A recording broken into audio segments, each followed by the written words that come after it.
About 10,000 years ago, people found that they didn't have to chase their food around all day. They could grow it right there where they were. It's called farming.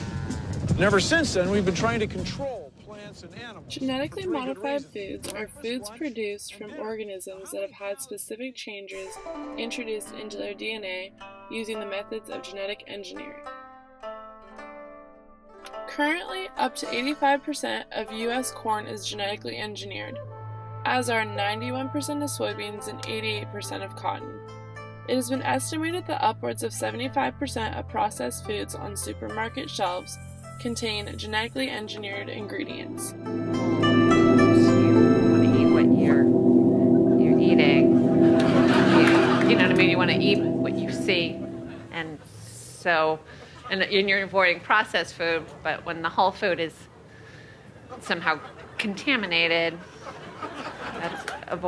that's kind of making it a moot point. What does GMO stand for? Genetically manufactured. Oh. One of the most common misconceptions and arguments made about genetically modified foods is that they are unsafe and unhealthy for humans and animals to consume. However, research proves otherwise. There have been more than 2,000 studies, including reputable sources such as the World Health Organization and the National Academy of Science, showing that biotechnology does not pose an unusual threat to human health, and genetically modified foods are safe or safer than conventional or organic foods. Monsanto is a leading producer of genetically modified seeds and herbicides. In the last quarter alone, Monsanto sold seed, much of it modified, worth more than $4 billion. These big corporations are making a lot of money, but they also have a good that is working to help the economy and society. Genetically modified foods are cheaper to produce and more reliable for farmers because their crops will grow even in weather that is not normally ideal and can withstand harm from pests. The technology for growing these crops is going to create livelihood and commercial farming in places that have never had crops before, thus investing in a sustainable future.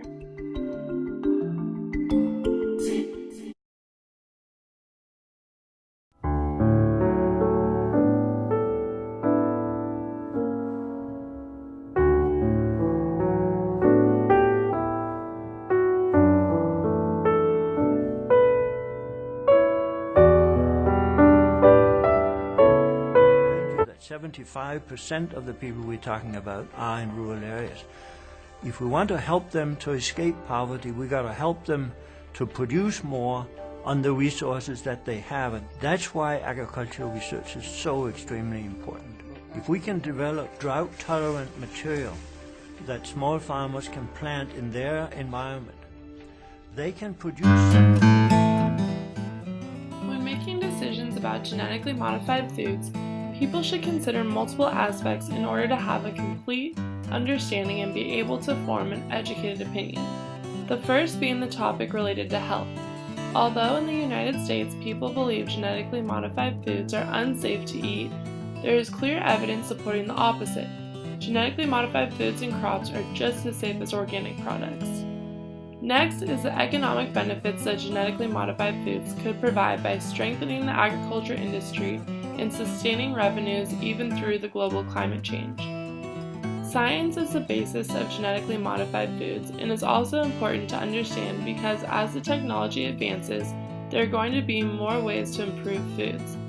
The last important thing to consider is the ethical dilemma. If science has the means to help millions of malnourished people, why is that not supported by society?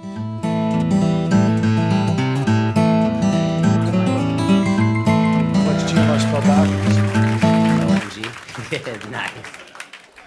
Yeah, well, there you go. Now we have to figure out what an OMG stands for.